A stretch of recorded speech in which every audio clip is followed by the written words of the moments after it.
Hello, beautiful unicorns. Yana Kasperczak coming to you live from Ontario of Canada. As your certified professional performance and spiritual awakening core energy coach, it has been my soul's purpose to help women, to help you get your shit together so you can break free from that mental prison you find yourself in and build a life and a business that you're not only proud of, but excited to wake up to every single day, no matter what's happening. No matter how challenging it might feel, that you're still excited to tackle each and every one of those challenges. So today I wanted to do a live video, or more like live Q&A, with, I gathered a bunch of questions that I have been asked throughout my coaching journey, and I picked some of the best questions. And then those of you that are hopping on live as well, you can ask me any questions that you have. Hopefully Facebook does a great job and actually shows me the comments, because as you can tell, I'm not home. I don't have another computer in front of me to make sure that I'm seeing all the comments coming through. So if they don't, many apologies. I will then either reach out to you personally and answer those questions for you, which I will do that, and then also will collect those questions for the next time I'm doing Q&A. So today it's going to be mostly about spiritual growth techniques, as this is a group that helps women to grow spiritually.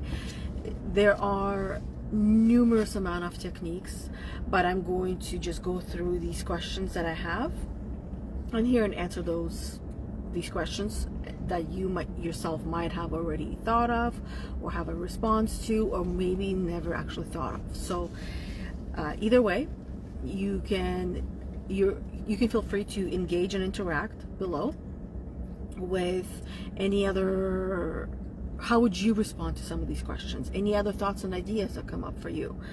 So the first question that I have on here is, what daily practices help you connect with your spiritual self? Now, I feel like every question here is a loaded question, because they are. There is no right or wrong way of practicing having certain daily practices that help you to connect with your spiritual self. This is why it's a loaded question, because this is a question that you need to figure out for yourself, and it can also change from day to day.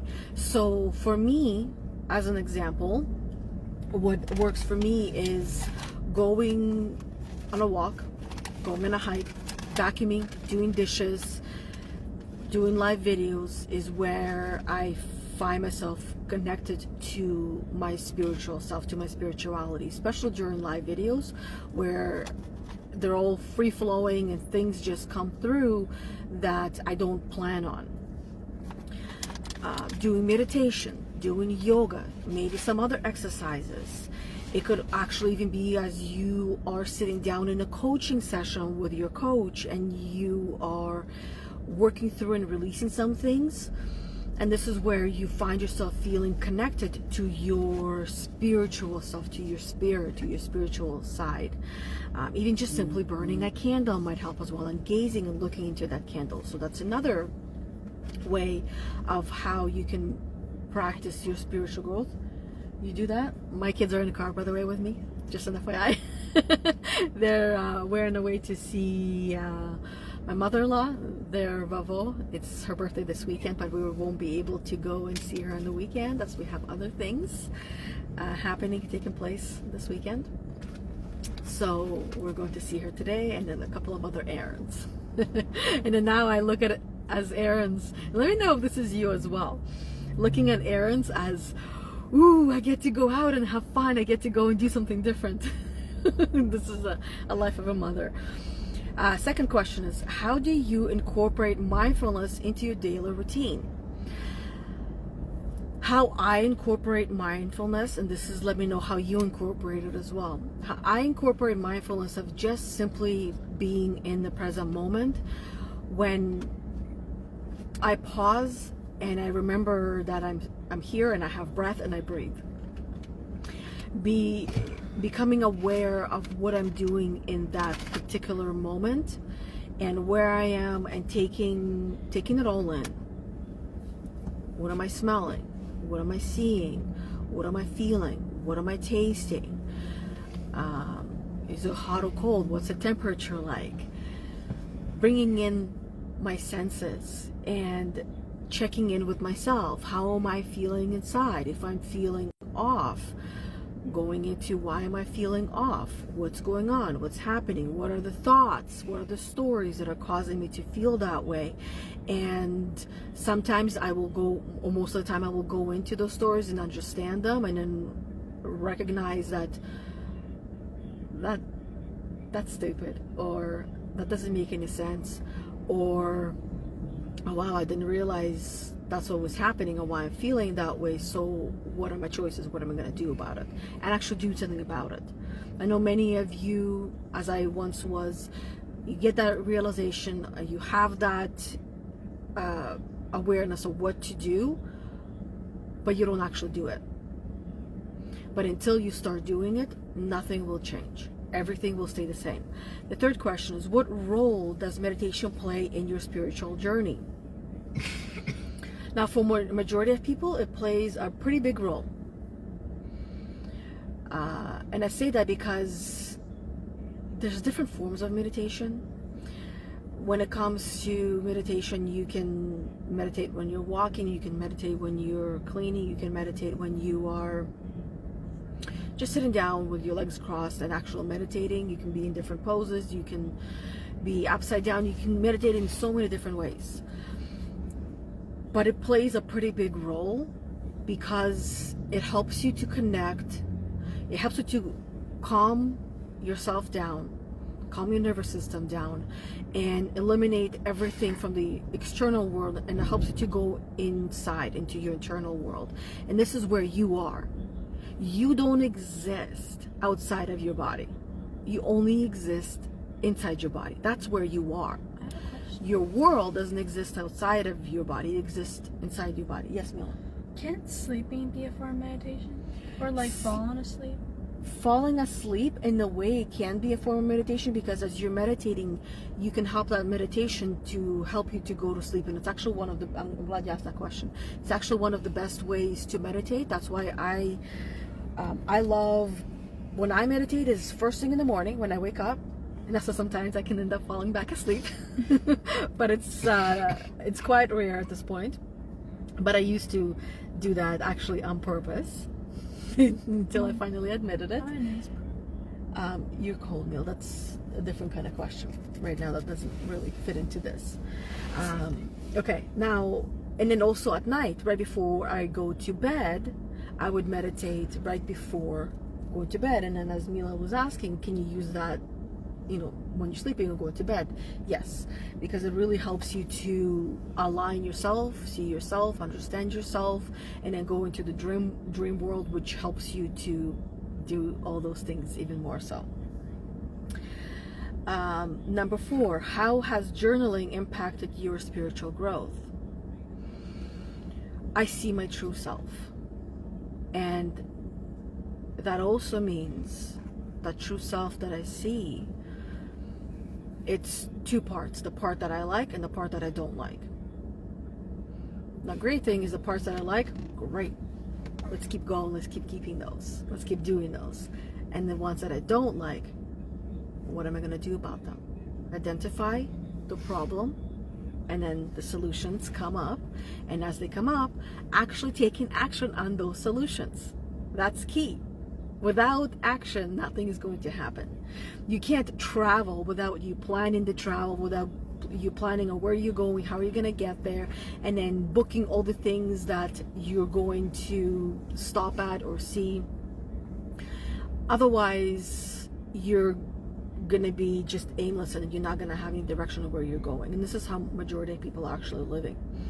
Number 5, what books have profoundly influenced your spiritual development?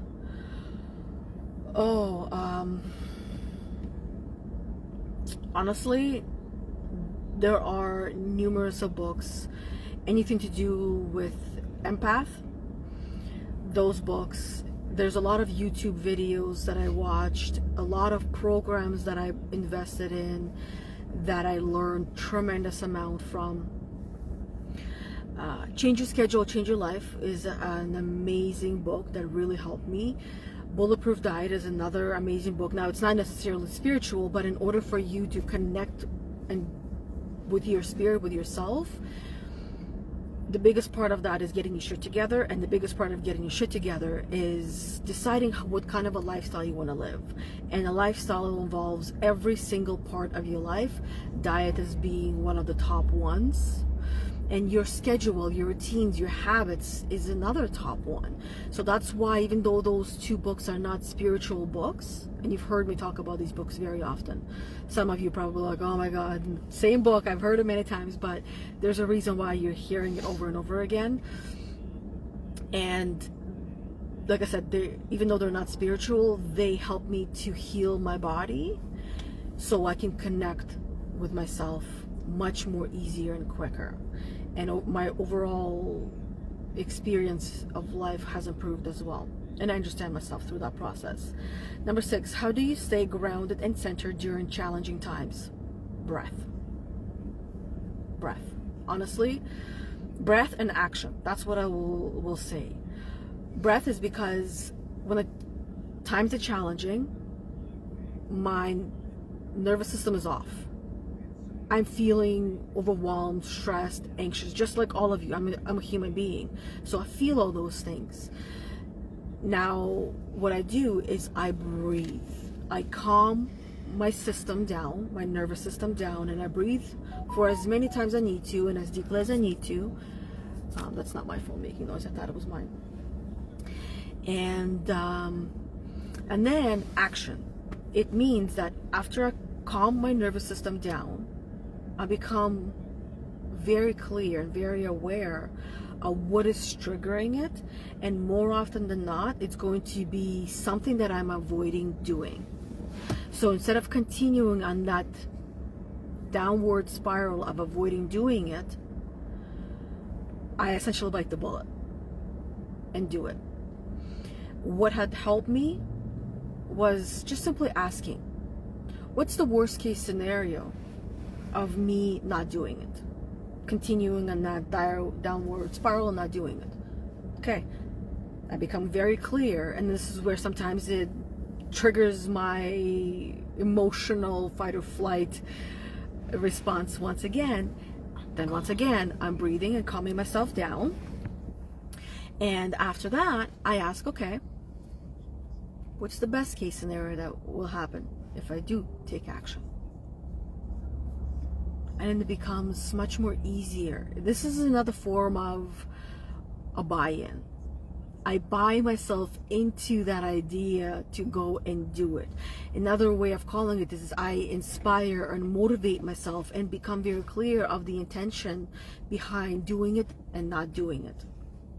So, what's your favorite way to connect with nature spiritually?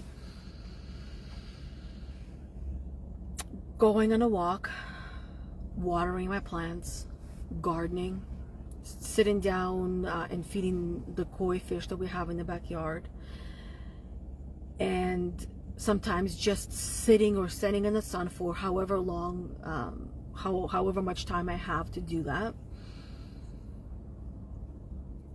Yeah, or just standing on the grass and in the sun and just taking it all in as if I'm a cat. And if it's really cold outside, then what I'll do is, we have a lot of sun coming in through one of the windows, I'll just sit there or stand there and take it all in any kind of position that I feel called to, whether it's sitting down in the lotus position, or just sitting down in the chair or on the floor, or laying down, or standing up, or standing in superwoman pose with my arms up, back, or however I feel called to. Listen to my body. So listen to your body. And the sun is a powerful healer. And what else? Number 8, how do you balance spiritual practices with everyday responsibilities? Easy. I start my day off with a spiritual practice, like I said, first thing in the morning, and I end my day with that. And then throughout the day, I check in with my body. Sometimes I don't even notice, because we're living in such a busy world. My day-to-day life is very busy, so sometimes I don't even recognize that I am tense, so I check in with my body throughout the day. Am I tense? Or where in my body am I tense? Am I breathing? So I breathe, I relax the body, and then I take a couple of minutes off my schedule to go and do those spiritual practices I just mentioned to you. Or even just breathe wherever I am and calm my nervous system down, make sure, remind myself that everything is good, nothing is happening, there's no meteors coming, there's everyone is safe, everyone is good, and everyone is happy. Number 9, how do you cultivate gratitude in your life? Honestly, my gratitude practice is different than most because I really just remember what love is. I think and I focus on love, and love is all there is. Everything else is just a reminder of what love is. And feeling the lack of love triggers certain feelings and emotions. Feeling grief is another, just the opposite of love, and at the same time it is love. And remembering that everything is, there's beauty in everything. So no matter what it is that I'm dealing with, going through, I find the feeling, an emotional state of love, and I bring that into the present moment, and that whatever it is that I'm dealing with, I see it and I understand it and feel it as love. Sometimes it takes a little bit longer to feel that as love, especially when I am triggered. But that's what I get to, just the emotional state and the awareness that everything is love.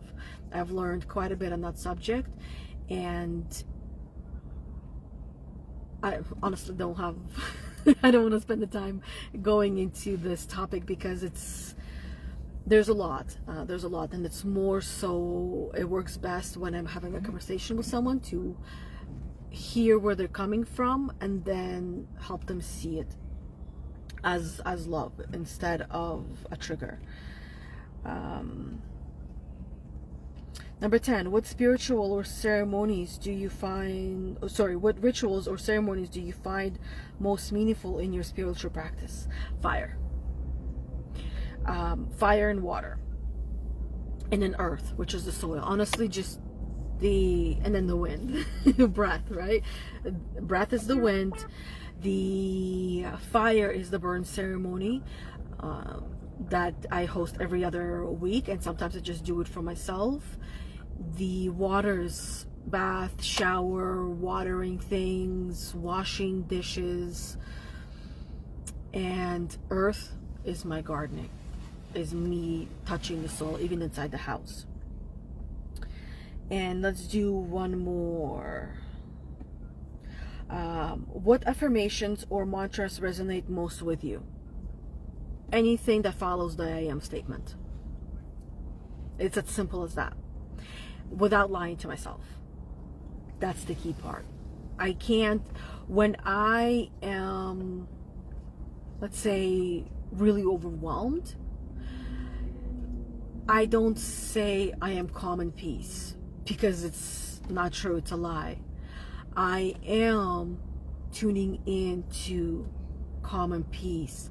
I am shifting my energy towards being calm and peace, and slowly I shift, and then I can say I am calm and peace when I actually feel calm and peace. So that's it. That's all I wanted to share. I know there's quite a few more, but I want to hear from you, any questions that you have for me, and any responses that you have to share about these questions as well. I cannot see any comments. I don't see anything on here, but like I said, this is probably something I will see afterwards. Bye-bye. There's one little one. So thank you very much for those of you who were on here live and I just couldn't see you, and thank you to each and every one of you who's watching the replay, however many times you want to watch the replay. Thank you to all the new watchers, all the new listeners, for today's Get Your Shit Together weekly live guidance with myself, Yana Kasperczak. welcome to all the new members in the group as well. We have reached just over 670 members in the group now, and we've been growing fairly, thank you Ethan, we've been growing fairly quickly, and I am so happy to see women engaging and posting and interacting and sharing and growing as well. Other than that, we will see each other next Thursday at 11:45 a.m. Eastern Time for another one of these weekly live guidance videos, podcasts that I do live in the group, in this group, Facebook group, Heal the Unicorn, Emotional Healing and Spiritual Growth for Women. So if you're not part of this group and you're watching this video or listen to this podcast elsewhere, then come and join it, check it out, see if this is the community and the tribe and the family you've been looking for. And if not, no hard feelings whatsoever. Keep searching and looking for a place you can call home that allows you to be you and accepts you as you are without any judgment. Or perhaps we'll see each other on Monday live for a card reading at 11:45 a.m. Eastern Time in the same place, this Facebook group, Heal the Unicorn, Emotional Healing and Spiritual Growth for Women. Have an amazing the rest of your day, and amazing the rest of your week and weekend, and we'll see each other next week. Bye everybody. Bye.